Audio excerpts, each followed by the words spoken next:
Hi, in today's video, I'm going to show you how to make Mexican style mushrooms. Hi, I'm Silvia from MamaLatinaTips.com. Welcome to my kitchen. This is a very easy dish that goes great on tacos, tostadas, quesadillas, and also is a great filling for vegetarian tamales.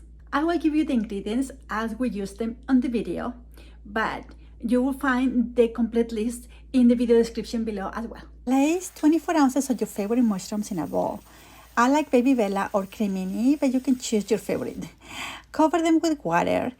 And now we're going to clean them as quick as possible because mushrooms absorb a lot of liquid and we don't want them to soak up too much water.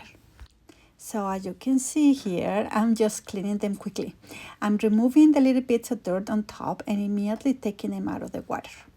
Once you are done with all of them, they're getting ready to be chopped. Take the cutting board and a knife and then the first mushroom. And you can do this two ways. One, check the stem, and if it's a little dirty at the bottom, cut that part off and chop the mushroom. Or remove the stem completely. I generally like to remove all the stems first and then chop the caps and then chop the stems at the end. You can chop them wherever size you want or even slice them if you prefer. I like to cut them in cubes, about 1/2 inch to 3/4 inch, so when they shrink during cooking, they don't end up too tiny, but do it to your personal preference. And it also depends a lot on the size of the mushrooms, because some are very large, like the ones I bought, and others are smaller. So you will have to adjust depending on the size of the one you get. And keep chopping until you chop them all. A kitchen trick that helps me chop mushrooms more efficiently is to hold the cup firmly between two fingers and then start cutting. You notice when you take a mushroom and make that first cut, usually that first slice sticks to the knife like this. So you have to pull it back together and then on the next cut, use a finger to unstick it from the knife and repeat. It might not seem like much time, but if you do it this way, you will finish chopping them faster. And now is the time for the mushroom stems. We'll do the same thing. Chop them to the size you like. If the stems are very dirty at the part that was attached to the ground, then cut that off. But if not, you can chop them as they are. Now, sometimes mushroom stems are very short and very dirty. In those cases, you can skip them. And when you're done, combine them with the other mushrooms you have already chopped. Now, take one large white onion and we are gonna cut it in half. We are using just half an onion. Then we'll look for the root end. You're going to leave the root end intact because it's what holds all the onion layers together. Now we're going to cut a bit off the other end and peel it. With onions, I usually remove 1 or 2 layers because sometimes the other layers are a bit dry and they don't chop easily or taste good. Look, here I'll show you the root end again. And with a knife, we will start making crosswise cuts. When you keep the root end intact, even though you're cutting with the knife, the onion stays together, which makes chopping easier. Once you finish with the long cuts, we will turn it and start chopping to form little cubes. That's also up to you, to your personal preference. I like them not too small because I like to see the onion pieces, but you can make them as fine or as large as you prefer. Now it's time for the garlic. I'm going to use 2 medium cloves, but if you really love garlic, you can add 1 or 2 more. And we will chop them as finely as possible because we want all the garlic flavor to blend into all the ingredients. I first chop them roughly and then hold the knife between my 2 hands like you see here and just rock it back and forth until they are super fine. Now it's time for the tomatoes. You will need 2 large Roma or plum tomatoes, and we're going to dice them into cubes as well. Cut them to your personal preference.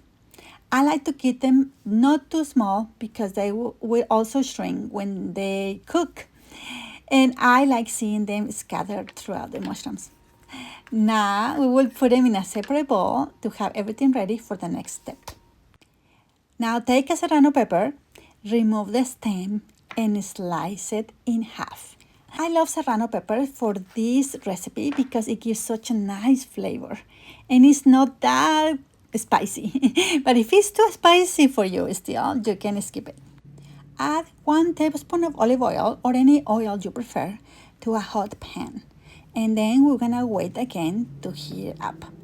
Once it's hot, we will add the chopped onion and stir with a spoon until it starts to soften. This will take about 2 or 3 minutes. And this is how it looks like when it's nice and soft. At this point, we will add the garlic. I like to put it right in the middle and then spread it out a bit because it's going to brown and garlic browns quickly. I'll say in about 30 seconds probably. And once that happens, you mix it all with the onion.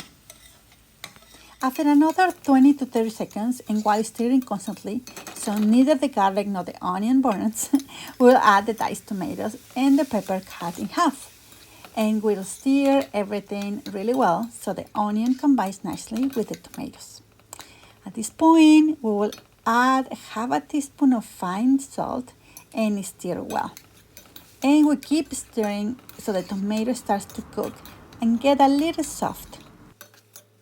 After about 3 to 4 minutes, when it looks like this, see the tomato is reduced and soft, that's when we will add the chopped mushrooms. At first, it will seem like too many mushrooms and you might think they won't fit in your pan. If that's the case, I recommend adding some stirring, then adding more. You will see that as you mix the tomatoes and onion with the mushrooms will start to reduce. They will start to get tender. Here you can see, look, I'm just adding them and stirring, and little by little they're getting smaller and smaller. And then you will see they will start releasing water, lots of water. Look, you can see it here at the bottom. A nice broth is forming.